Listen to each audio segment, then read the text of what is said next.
I'll particularly start to speak on African feminist movements. I think they've always been the pioneers actually on the work in terms of violence against women, and it goes back to colonial times.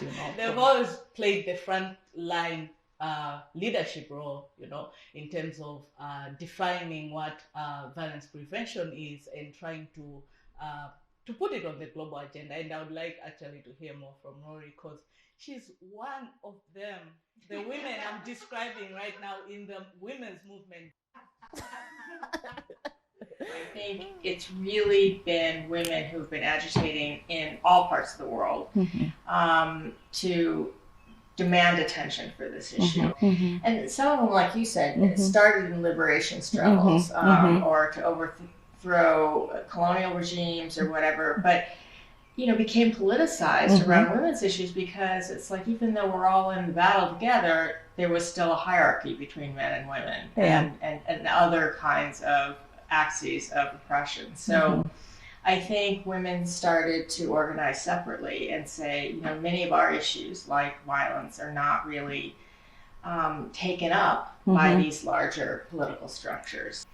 So yeah, there's a long legacy to feminist activism. And in terms of the intergenerational divide, I think it's that women are not homogeneous and we're not a monolith. So there might be like different priorities for different groups of women, right? But I see an opportunity there, an opportunity to work together and to see if co-sharing of power, if power can be shared, but also if the other movement is able to let go and let the younger feminist movement lead in this process, informed by the work. And sometimes we're not speaking to each other and we come from it like it's a binary, but really it's not. Our work depends on each other. Like, we continue to go forward. It's like a spectrum. It's not supposed to be siloed.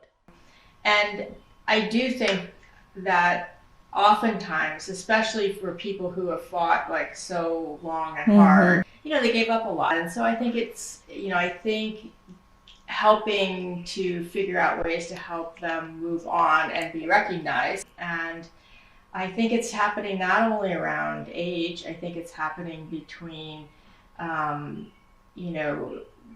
organizations founded by women in the global north versus those that, versus organizations that have existed for all time in different parts of the world, but have never sort of had the same presence on the global stage. Yeah. Just like we don't want all male panels, we don't want all North American, European panels. I do feel that there is now a critical reflection on that are we on separate teams or we are one? We should be really looking at what the center is. I think what you're seeing is many women's needs and perspectives were not centered before, right? So whether it's gay and lesbian women, whether it's disabled women, whether it's immigrant and refugee women, all these things, or poor women, quite frankly. I mean, I think there's a huge class thing.